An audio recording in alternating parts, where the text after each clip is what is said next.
Okay Musafir. Musafir മുസ്ലിം ആണോ? പേര് കേട്ടിട്ട്. Hello yes. മുസാഫിർ, നിങ്ങളുടെ ദൈവത്തിന്റെ പേരെന്താണ്? അള്ളാഹു. ദൈവത്തിന്റെ പേരാണോ അത്? അതെ. ഓക്കെ, അപ്പൊ അറബിയിൽ ദൈവം എന്നുള്ളതിന്റെ പദം ഏതാ? അറബിയിൽ ദൈവം എന്നുള്ളതിനുള്ള പദം, വാക്ക് ഏതാണ്? അത് ഇലാഹ് എന്ന് പറയും. അപ്പൊ ഈ അള്ളാഹു എന്നുള്ളതിൽ ഇലാഹ് എന്നതിന് യാതൊരു ബന്ധവുമില്ല. അള്ളാഹു ആ, ആണ്. അള്ളാഹു എന്നാണ് ആ ഇലാഹിന്റെ പേര്. അൽ ഇലാഹിന്റെ പേര്. അൽ ഇലാഹിന്റെ പേര് അള്ളാഹു എന്നാണ്. അതെ. താങ്കൾ പറയുന്ന അപ്പൊ അൽ ഇലാഹിന്റെ പേരാണ് അള്ളാഹു. അപ്പൊ ഈ അൽ ഇലാഹ് എന്ന് പറഞ്ഞ അർത്ഥം എന്താ? അത് ഇലാഹ് എന്ന് പറഞ്ഞാൽ ആരാധ്യൻ. അൽ അൽ ഇലാഹ് ഇലാഹ് എന്ന് എന്ന് പറഞ്ഞാൽ പറഞ്ഞ പരമമായ ആരാധ്യൻ. ഓക്കെ, പരമമായ ആരാധ്യം. അങ്ങനെയാണല്ലേ? അങ്ങനെയാണെന്നുണ്ടെങ്കിൽ ലാ ഇലാഹ ഇല്ലല്ലാ എന്ന ഷഹാദത്ത് കലിമയുടെ അർത്ഥം ഒന്ന് മലയാളത്തിൽ പറഞ്ഞു തരൂ. ആരാധ്യന്മാരാരുമില്ല പരമമായ ആരാധ്യനായ അള്ളാഹു അല്ലാതെ. അപ്പൊ എന്തിനാ നിങ്ങൾ ഈ അള്ളാഹു എന്നുള്ള പദം എവിടെയാ പിന്നെ വന്ന്? അള്ളാഹു എന്നത് ഒരു പേരാണ്. അല്ല, നിങ്ങളിപ്പോ അങ്ങനെയല്ലല്ലോ പറഞ്ഞത്. നിങ്ങൾ പറഞ്ഞത് പരമമായ ആരാധ്യൻ എന്നും പറഞ്ഞു, പിന്നെ അള്ളാഹു എന്നും പറഞ്ഞു. നിങ്ങൾ മലയാളത്തിൽ മാത്രം പറ. അല്ലാതെ മലയാളം പറയണമെങ്കിൽ അതിന്റെ മൂലഭാഷ പറയണമല്ലോ.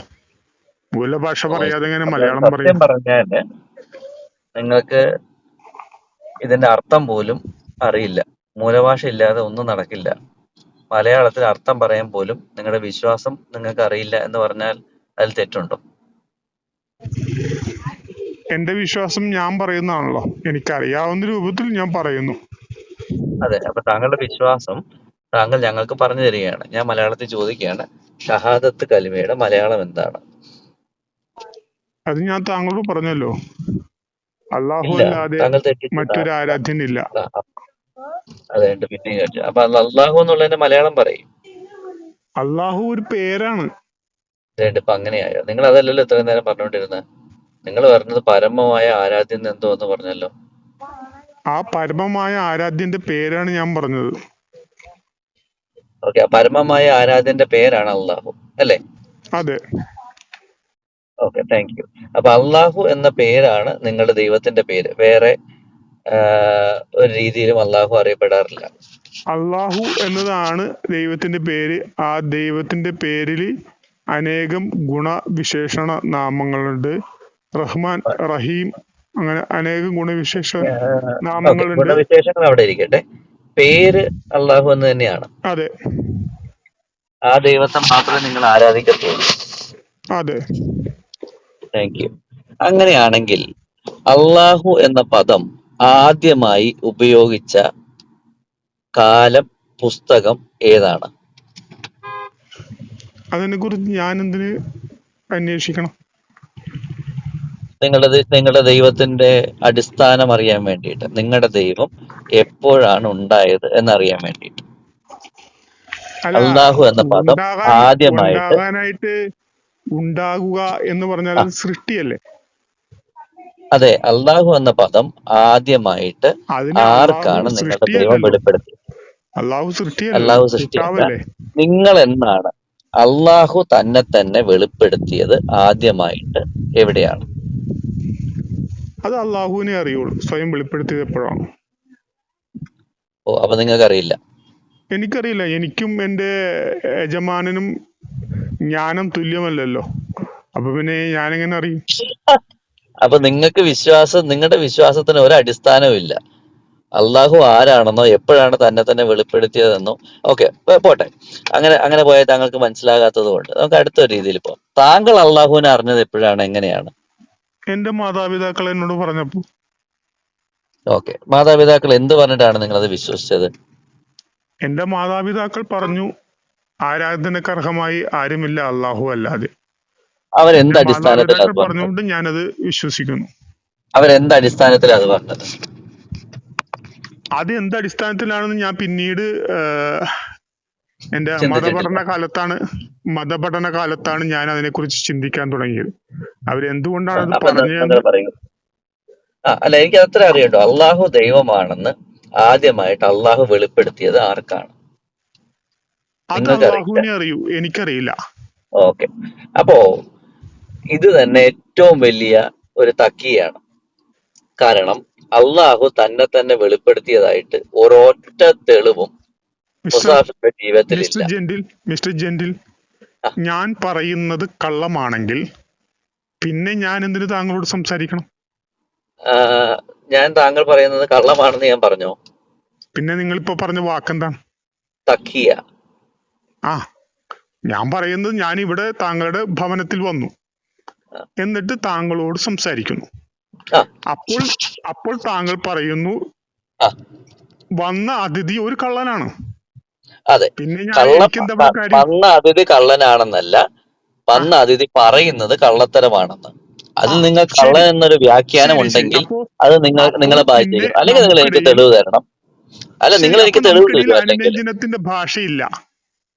ഇല്ല, ഒരിക്കലും അതിന്റെ നമുക്കിടയിൽ ആവശ്യമില്ലല്ലോ. അനുരഞ്ജനത്തിന്റെ കാരണം ഭാഷയില്ല. സത്യം പറയുന്ന ഒരു വ്യക്തിയോട് മാത്രമല്ലേ മാന്യമായിട്ട് ആ സത്യത്തിന്റെ അവസ്ഥ മനസ്സിലാക്കാൻ പറ്റത്തുള്ളൂ. ഉറക്കം നടിക്കുന്നവനോട് ഉറങ്ങണം, ഉണര് ഉണര് എന്ന് പറയണ്ടല്ലോ. മനസ്സിലായില്ലേ? ശരി ശരി ഓക്കെ ഉറങ്ങുന്നവനാണെങ്കിൽ ഓക്കെ. ഉണർത്തുമെന്ന് അപ്പൊ പറയണം. അപ്പൊ എന്തായാലും എന്റെ ഒരു ചോദ്യം ഇത്രയേ ഉള്ളൂ. അതിഥിയുടെ മര്യാദ എന്താണെന്നറിയാമോ? സത്യമായിട്ട് അതിഥിയോ, ഇവിടെ അതിഥിയൊന്നും ഇല്ല സ്നേഹിത. ഞങ്ങൾ ഇവിടെ അതിഥി തൊഴിലാളികളൊന്നുമില്ല. ഇവിടെ എല്ലാവരും ഒരു ഒറ്റ ഏകോദര സഹോദരങ്ങളെ പോലെയാ. അപ്പൊ അതൊക്കെ പോട്ടെ. നമ്മളിവിടെ ആർഗ്യുമെന്റ് ആണ്, അല്ലാതെ ഇതിൽ വ്യക്തിപരമായിട്ടോ പേഴ്സണൽ ആയിട്ടോ ഒന്നും എടുക്കുകയൊന്നും വേണ്ട. ഇവിടെ അങ്ങനെ ഒരു ആർഗ്യുമെന്റും ഇരവാദവും ഇല്ല. നിങ്ങൾ കള്ളനാണെന്ന് നിങ്ങൾക്ക് തോന്നിയാൽ അത് എന്റെ തെറ്റല്ല. എന്റെ ചോദ്യം ഇത്രയേ ഉള്ളൂ. അള്ളാഹു ആദ്യമായിട്ട് തന്നെ തന്നെ വെളിപ്പെടുത്തിയത് എപ്പോഴാണ്? അതിന് നിങ്ങൾ ഒരു ഇരവാദം മുഴക്കിയിട്ടും കാര്യമില്ല. ഉത്തരം ഉണ്ടെങ്കിൽ ഉത്തരം പറയുക. മിസ്റ്റർ ജെന്റിൽ, ഞാനത് മലയാളത്തിലാണ് പറഞ്ഞത്.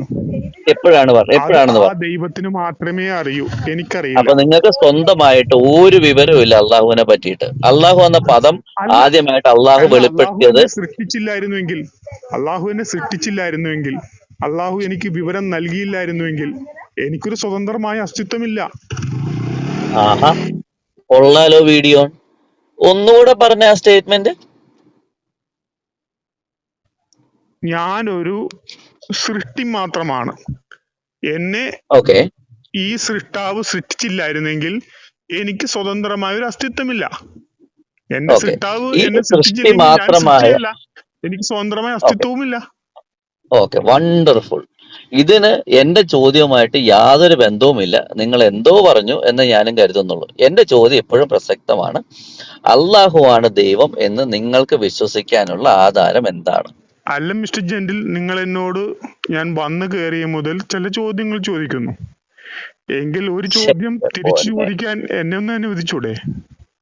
എന്റെ പൊന്നെ, എന്റെ ചോദ്യത്തിന് ഉത്തരം തരാൻ നിങ്ങൾക്ക് കഴിയാതെ നിങ്ങൾ അല്ല തിരിച്ചിങ്ങോട്ട് ചോദ്യം ചോദിക്കാൻ വെമ്പിട്ടുകൊണ്ടിരിക്കുന്നത് എന്തിനാ?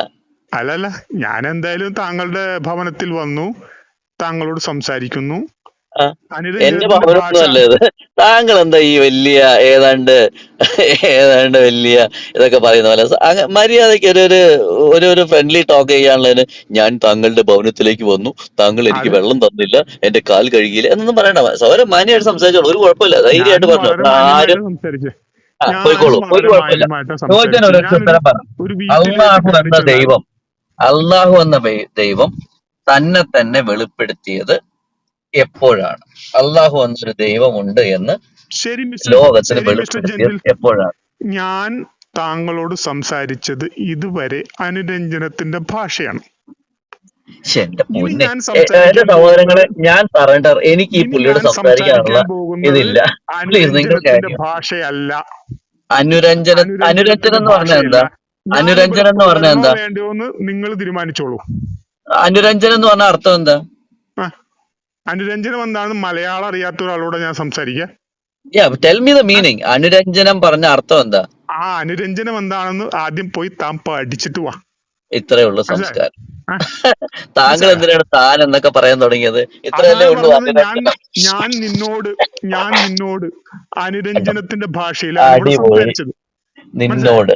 നീ ഇതാണ് എന്നോട് സംസ്കാരമുള്ള ഭാഷ. സംസാരിച്ചത് നീ എങ്ങനെയാണ്? എന്നോട്. എന്നോടാ സഹോദരങ്ങളെ, സംസാരിച്ചത്. ഇത്രയേ ആ ഉള്ളൂ സംഗതി. പുള്ളി ആ ഇത്രയും നേരം അഭിനയിച്ചത് മുഴുവൻ അഭിനയിച്ചതല്ല. ഇപ്പൊ നീ ഒരൊറ്റ നീ ചീട്ടുകൊട്ടാരം പോലെ അനുരഞ്ജനത്തിന്റെ നീ ഭാഷ എന്നും സംസാരിച്ചാൽ ഞാൻ അത് നിൻ പറയും.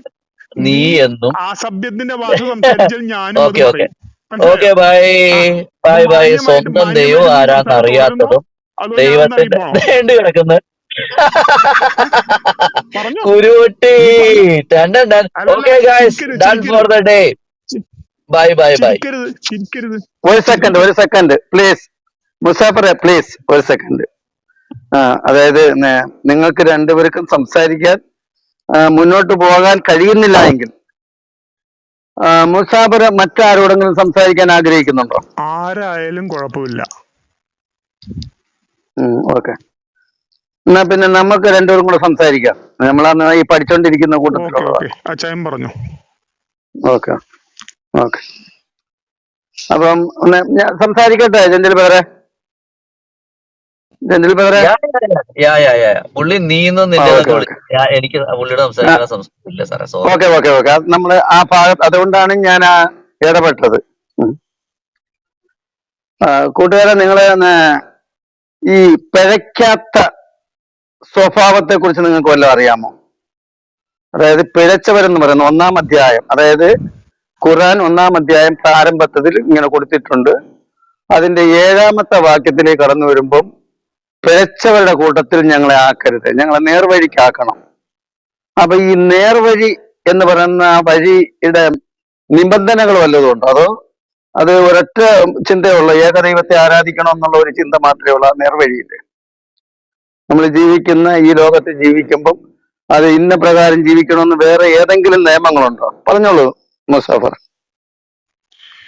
ഓക്കെ അച്ഛൻ ബ്രോ, നിങ്ങൾ എന്നോട് ചോദിച്ച കാര്യത്തിന് എനിക്ക് നിങ്ങളോട് പറയാനുള്ളത് ഇതാണ്. പിഴയ്ക്കാത്തവര് ആര്, പിഴച്ചവരാര്? അപ്പൊ നമുക്ക് പിഴച്ചവരാരെന്ന് പറയാം. ഉൽപ്പത്തി പുസ്തകം 1-ാം അധ്യായം 26 മുതൽ 27 വരെയുള്ള വാക്യങ്ങൾ. അതിൽ പറയുന്നുണ്ട്, ദൈവം, അതായത് ബൈബിൾ ദൈവം തന്റെ സ്വരൂപത്തിലും സാദൃശ്യത്തിലുമാണ് മനുഷ്യനെ സൃഷ്ടിച്ചത് എന്ന്.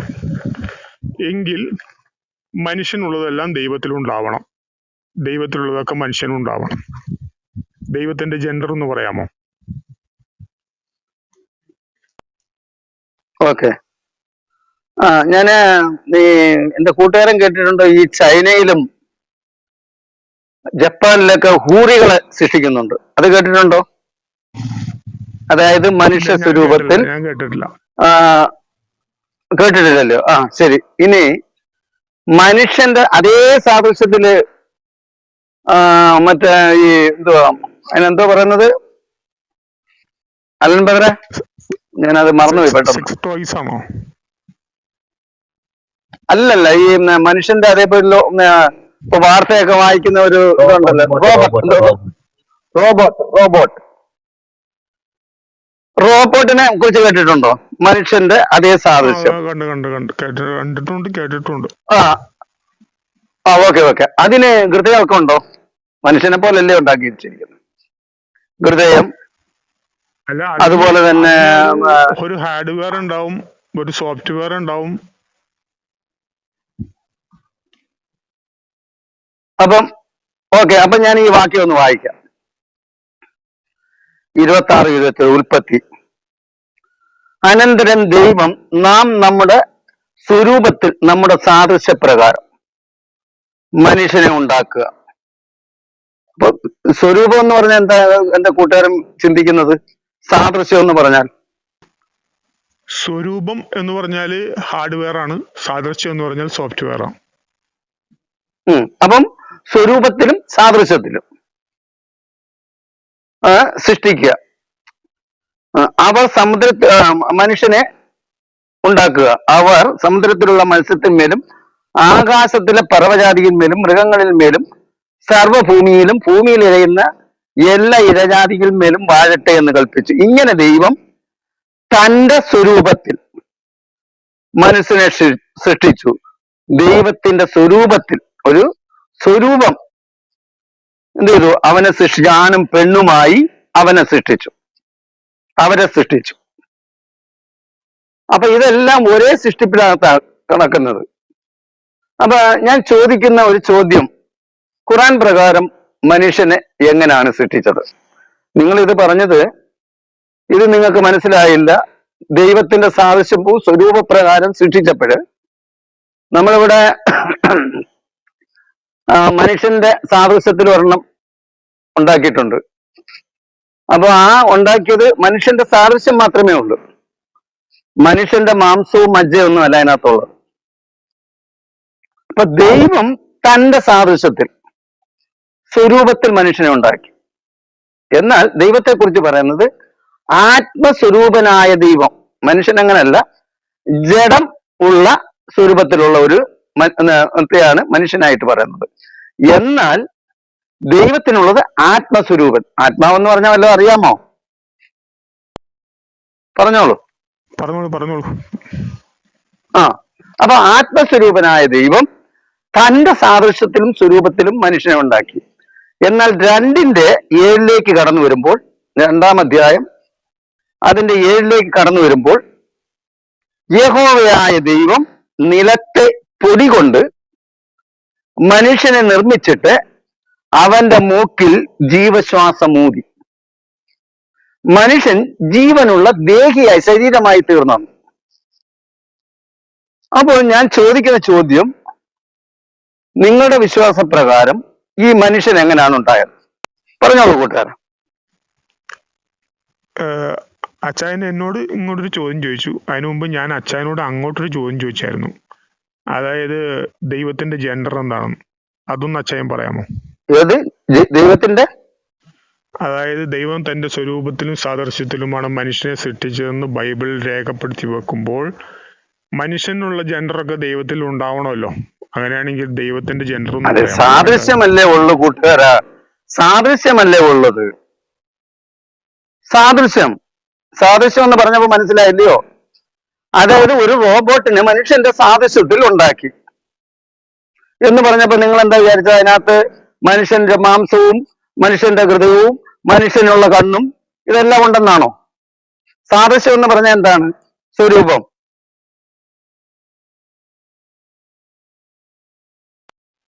പറഞ്ഞോളൂ. മനുഷ്യൻ ഒരു സർവജ്ഞാനിയാണോ? മനുഷ്യൻ സർവജ്ഞാനിയാണ് പറഞ്ഞത്. എന്നാൽ ദൈവം സർവജ്ഞാനിയാണ്, സർവശക്തനുമാണ്. മനുഷ്യൻ ഇപ്പോഴാണ് കറക്റ്റ് ആയത്. അതായത് മനുഷ്യനെ നിലത്തെ പൊടി കൊണ്ട്, ഇത് കേട്ടോളൂ, എന്താണെന്ന് പറയാമോ? ഏത് ദൈവത്തിനെ കുറിച്ച് ഞാൻ പറഞ്ഞല്ലോ, നിങ്ങൾ അത് ശ്രദ്ധിച്ചില്ലെന്ന് തോന്നുന്നു. ആത്മസ്വരൂപനായ ദൈവം. അല്ല അച്ഛൻ ബ്രദറെ, ഞാനിത് കേട്ടോണ്ടിരിക്കുകയാണ്, എനിക്ക് കേൾക്കാൻ പറ്റുന്നുണ്ട്, എനിക്ക് മനസ്സിലാവുന്നുണ്ട്. മുസാഫിറുടെ ചെവിക്കകത്ത് പഞ്ഞി വല്ലം വെച്ചേക്കുവാണെന്ന് എനിക്ക് അറിയാൻ ഒരു സംശയം. അല്ല, പ്ലീസ് ബോണ്ട് ബ്രദറെ, പ്ലീസ്. അപ്പൊ ആത്മസ്വരൂപനായ ദൈവം, അപ്പൊ ദൈവത്തിന്റെ സ്വരൂപം ആത്മാവിനാലുള്ളതാണ്. എന്നാൽ മനുഷ്യന്റെ സ്വരൂപം അവനെ എങ്ങനെയായി തീർന്നു? ജഡമായി തീർന്നു. അതായത് 2-ാം വാക്യത്തിൽ 2:7 പറയുന്നു, അവന്റെ മൂക്കിൽ ജീവാസ്മൂതി മനുഷ്യൻ ജീവനുള്ള ദേഹിയായി തീർന്നു. ഒരു മിനിറ്റ് നിങ്ങളൊന്ന് സംസാരിക്കുമോ? എനിക്കൊരു കോള് വരുന്നുണ്ട്. ഓക്കെ അച്ഛൻ പറയുന്നത് അത് അച്ഛൻ ബ്രദർ ബിസിയാന്ന് പറഞ്ഞ താങ്കൾക്ക് കേൾക്കാൻ വല്ല പ്രശ്നമുണ്ടോ? അച്ഛൻ ബ്രദർ അല്ല, എനിക്ക് സംശയം ഉണ്ടോ എന്ന് ചോദിക്കും. നിങ്ങൾ മുസ്ലിങ്ങള് ഞങ്ങൾ സംസാരിക്കുമ്പോൾ ഹെഡ്ഫോൺ എടുത്ത് മാറ്റി വെച്ചിട്ട് ഇരിക്കുവാണോ? സംശയമുണ്ട്. കാരണം നമ്മൾ പറയുന്ന ഒരു കാര്യം നിങ്ങൾ കേൾക്കുന്ന ഭാവം പോലെ നിങ്ങൾ കാണിക്കുന്നില്ല. അച്ഛൻ കുഞ്ചൻ ഒരു ചോദ്യം ചോദിച്ചു, താങ്കൾ ആ ചോദ്യത്തിന് ഉത്തരം തന്നില്ല. ഇപ്പോൾ അച്ഛൻ കുഞ്ചൻ ബിസിയാന്ന് പറഞ്ഞു, ഒന്ന് വെയിറ്റ് ചെയ്യാൻ പറഞ്ഞു, അതും താങ്കൾ കേൾക്കുന്നില്ല. അതായത് സംശയം കൊണ്ട് ചോദിക്കുകയാണ്, താങ്കൾ വെയിറ്റ് ചെയ്യും. അച്ഛൻ കുഞ്ചൻ ഇപ്പൊ വരും. അച്ഛൻ കുഞ്ചാണ് സംസാരിച്ചത്, താങ്കൾ പുള്ളിക്ക് ഉത്തരം കൊടുക്കണ്ടേ. പുള്ളി ഇപ്പം ബിസിയാണ്, ഇപ്പൊ വരുമെന്ന് പറഞ്ഞു. അപ്പൊ നമ്മൾ പറയുന്ന ഒന്നും കേൾക്കുന്നില്ലെന്നാണ് സാരം. മനസ്സിലായി? ഞാൻ സ്ഥിരം കാണുന്ന മുസ്ലിങ്ങൾ അങ്ങോട്ട് ചോദ്യം ചോദിച്ചാൽ ഒരു ചോദ്യത്തിന് പോലും ഉത്തരം തരത്തില്ല. പകരം തിരിച്ചിങ്ങനെ ചോദ്യം ചോദിച്ചുകൊണ്ടിരുന്നു, വിഷയം മാറ്റിക്കൊണ്ട് പോകും. ആ പരിപാടിയാണ് എന്ന് എല്ലാ മുസ്ലിങ്ങളും ഇത് തന്നെയാ പരിപാടി. ആശയമില്ല ഇസ്ലാമിന്, മുസ്ലിങ്ങൾക്ക് ആശയമില്ലെന്നാണ് നിങ്ങൾ വീണ്ടും വീണ്ടും തെളിയിക്കുന്നത്. ഒരു ചോദ്യത്തെ പോലും അഡ്രസ് ചെയ്യത്തില്ല. സിമ്പിൾ ചോദ്യം ചോദിച്ചാൽ പോലും അഡ്രസ് ചെയ്യത്തില്ല. ഒരു ചോദ്യത്തിന് ക്ലിയർ ആയിട്ട് ഉത്തരം തരത്തില്ല, സ്ട്രെയിറ്റ് ആയിട്ട് ഉത്തരം തരത്തില്ല. അതിന് പകരം എന്തൊക്കെയോ വളഞ്ഞു പിടിച്ച് ചോദിച്ചതുമായിട്ട് യാതൊരു ബന്ധമില്ലാത്ത ഒരു ഉത്തരം ഇങ്ങൾ പറയും, നമ്മളത് കേട്ടോണ്ടിരുന്നോണം. എന്നും ചെയ്യുന്ന പരിപാടി നടക്കുന്ന കാര്യം ഈ പറയുന്നത്. അപ്പം മുസാഫിർ ഒന്ന് വെയിറ്റ് ചെയ്യും. ഉഷ അച്ഛ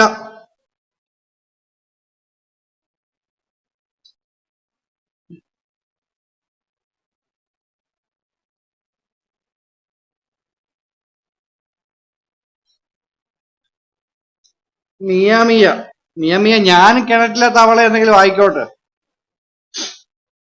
നിന്റെ അള്ളാഹു കിണറ്റിലെ തവളയാണല്ലോ.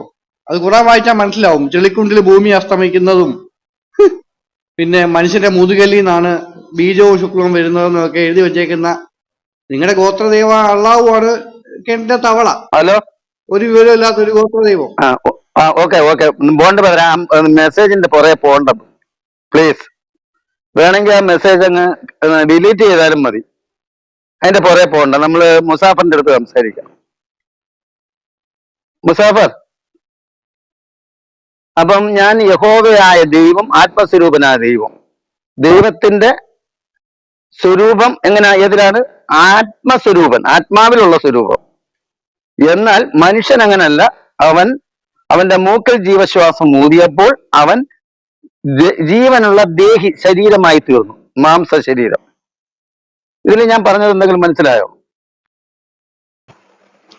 അതായത് നിങ്ങൾ പറയുന്ന ബൈബിൾ ദൈവത്തിന് ഒരു ഫിസിക്കലായിട്ടൊരു രൂപമില്ല, അങ്ങനെയല്ല ഉദ്ദേശം? ഫിസിക്കലായിട്ട് രൂപമില്ലെന്ന്. അപ്പൊ പിന്നെ ഞാൻ ഇപ്പൊ വായിച്ചതോ, ദൈവം അത് നാം നമ്മുടെ ആത്മസ്വരൂപല്ലേ? ആത്മസ്വരൂപം അതൊരു ഫിസിക്കൽ അല്ലേ? എന്താണ് ഈ ആത്മസ്വരൂപം എന്ന് പറഞ്ഞത് ഫിസിക്കലായിട്ടുള്ള കാര്യമല്ലേ? ആത്മസ്വരൂപൻ എന്ന് പറഞ്ഞാൽ ഇപ്പൊ നിങ്ങൾക്ക് മഞ്ഞ് കൊണ്ട്, ഇത് കേട്ടോളൂ കൂട്ടുകാരെ, അല്ല പറഞ്ഞുതരാം, നിങ്ങൾക്ക് അത് പറഞ്ഞുതരാം. മഞ്ഞ് കൊണ്ടൊരു സ്വരൂപം ഉണ്ടാക്കുന്നു, മഞ്ഞ് കൊണ്ട്.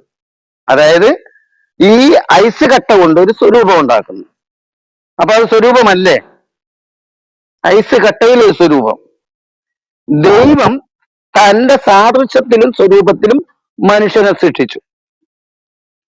അപ്പം ആ സൃഷ്ടിച്ച മനുഷ്യൻ എങ്ങനെയാണ് സൃഷ്ടിച്ചത്? ആ മനുഷ്യനെ സൃഷ്ടിച്ച് നിലത്തെ പൊടി കൊണ്ട്. നിലത്തെ പൊടി കൊണ്ട് എന്തെങ്കിലും ഉണ്ടാക്കാൻ കഴിയുമോ നിങ്ങൾക്ക്? പൊടി എടുത്തു വെച്ചിട്ട് ഉണ്ടാക്കാൻ കഴിയുമോ? സർവശക്തനായ ദൈവം, ആ ദൈവത്തിന്റെ സർവശക്തിയാണ് അവിടെ കാണിക്കുന്നത്. നിലത്തെ പൊടി കൊണ്ട് തന്റെ സാദൃശ്യത്തിൽ, താൻ ഏത് രൂപത്തിലാണോ ഇരിക്കുന്നത് അതേ രൂപത്തിൽ ഒരു മനുഷ്യനുണ്ട്. അത് അതുപോലെ ഉണ്ടാക്കിയെന്നല്ല, രൂപമാണുള്ളത്, സാദൃശ്യം. അവന്റെ രൂപവും സാദൃശ്യമാണുള്ളത്. അതെങ്ങനെ? മാംസം, അതായത് ഈ നിലത്തെ പൊടി കൊണ്ട് ഉണ്ടാക്കിയതിനു ശേഷം അവന് ദൈവത്തിന് മൂക്കുണ്ട്, അതുപോലെ മൂക്ക് മനുഷ്യനുമുണ്ട്. അതിലൊരു ഊതി അവൻ ജീവനുള്ള ദേഹിയായിത്തീരും. അപ്പൊ ഞാൻ ഇത്രയും പറഞ്ഞപ്പോൾ ഇത് താഴെ ഇരിക്കുന്നവർക്ക് എന്തെങ്കിലും മനസ്സിലായിട്ടുണ്ടെങ്കിൽ നിങ്ങൾ ഒന്നൊന്ന് ഇടുക, മനസ്സിലായിട്ടില്ലെങ്കിൽ രണ്ടൊന്ന് ഇടുക. ഞാനൊന്ന് നോക്കട്ടെ. എന്തായാലും മുസാഫറിന് മനസ്സിലായില്ലെന്ന് തോന്നുന്നു. സത്യം പറയാലോ, എനിക്ക് മനസ്സിലായില്ല. കാരണം ഞാൻ ഈ വായിച്ച ബൈബിൾ വാക്യത്തിൽ നിന്ന് എനിക്ക് മനസ്സിലായത് ദൈവത്തിനൊരു സോഫ്റ്റ്വെയറും ഉണ്ട്, ഒരു ഹാർഡ്വെയറും ഉണ്ട്. അപ്പോൾ ഈ സോഫ്റ്റ്വെയറും ഹാർഡ്വെയറും കൂടി ഒരുമിച്ച് ഉണ്ടാക്കി തന്നു എന്നാണ് ഞാൻ മനസ്സിലാക്കുന്നത്. ഇനിയിപ്പോ അങ്ങനെ അല്ലെങ്കിൽ പിന്നെ എനിക്കൊന്നും പറയാനില്ല. അച്ചകുഞ്ചൻ ആദ്യം ഒരു ചോദ്യം അങ്ങോട്ട് ചോദിച്ചില്ല, അതിന് ഉത്തരം കിട്ടിയിട്ടില്ല. ഞാൻ കേട്ടില്ല. അത് ഞാൻ ചോദിച്ചോളാം. അത് ഞാൻ ഇപ്പൊ ഇത് കഴിഞ്ഞിട്ട് ചോദിക്കാതിരിക്കുകയാണല്ലോ. ഞാൻ എന്തത് ആൻസർ കൊടുത്തില്ലെന്ന് നാളെ പറയാതിരിക്കാൻ വേണ്ടിയിട്ടാണ്. അല്ല ഇതിങ്ങനെ നീട്ടിക്കൊണ്ടു പോകും. ഖുർആനിൽ നിന്ന് ചോദ്യം എടുക്കാതിരിക്കാൻ വേണ്ടി നീട്ടിക്കൊണ്ടു പോകും. സ്ഥിരം പരിപാടി കാണിക്കും. താഴെ ഇരിക്കുന്നവർക്ക് കുറച്ചു പേർക്ക് മനസ്സിലായി.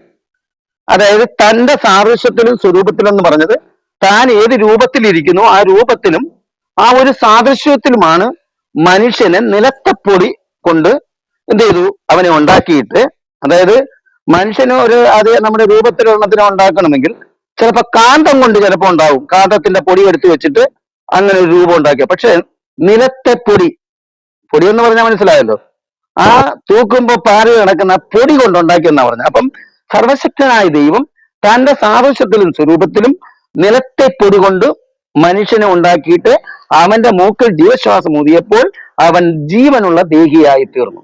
അല്ലാതെ ദൈവം അതുപോലെ ഉണ്ടാക്കി വെച്ചെന്നല്ല അതിൽ കൊടുത്തിരിക്കുന്നത്. ഓക്കെ, ഇനി എന്റെ ചോദ്യം ഇതാണ്, മുസാഫർ, നിങ്ങൾ വിശ്വസിക്കുന്ന നിങ്ങളുടെ ദൈവം എങ്ങനെയാണ് മനുഷ്യനെ ഉണ്ടാക്കിയത് ഒന്ന് പറഞ്ഞോളൂ. അല്ല, നമ്മുടെ ഈ സംസാരം എനിക്ക് തൃപ്തികരമായ ഒരു ഉത്തരം നിങ്ങൾ ആ അത്രേ തന്നില്ലല്ലോ. ഉള്ളൂ, അത്രേ ഉള്ളൂ, അതായത് അത്രേ ഉള്ളൂ മുസാഫിർ. അത്രയും തൃപ്തിപ്പെട്ടാ അതായത് മതി, അത്രയും അതായത് തൃപ്തിപ്പെട്ടാ നിങ്ങൾ മതി. ഇവിടെ പറഞ്ഞ ഞങ്ങൾക്ക് ദൈവത്തിന്റെ എന്റെ മോഡൽ, തൃപ്തിയായിട്ടുണ്ട്. ദൈവത്തിന്റെ നോക്കെ, അല്ല മുസാഫിർ ഒരു മിനിറ്റ്, അച്ഛൻ ഞാൻ ഇടപെടുക. മുസാഫിർ ഒരു മിനിറ്റ്, ഈ താഴെ ഇരിക്കുന്ന ഓഡിയൻസിന്റെ പോൾ എടുക്കുക. മുസാഫിർ ഒന്ന് മ്യൂട്ട് ചെയ്യും മുസാഫിറെ.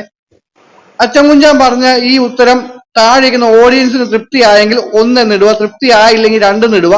നമ്മൾ അതിന്റെ ഭൂരിപക്ഷം എടുത്തിട്ട് നമ്മൾ കാര്യങ്ങൾ തീരുമാനിക്കും. മുസാഫിർ ഭൂരിപക്ഷം തൃപ്തിയായെന്നാണെങ്കിൽ നമ്മൾ നിങ്ങളുടെ ചോദ്യത്തിലോട്ട് വരും.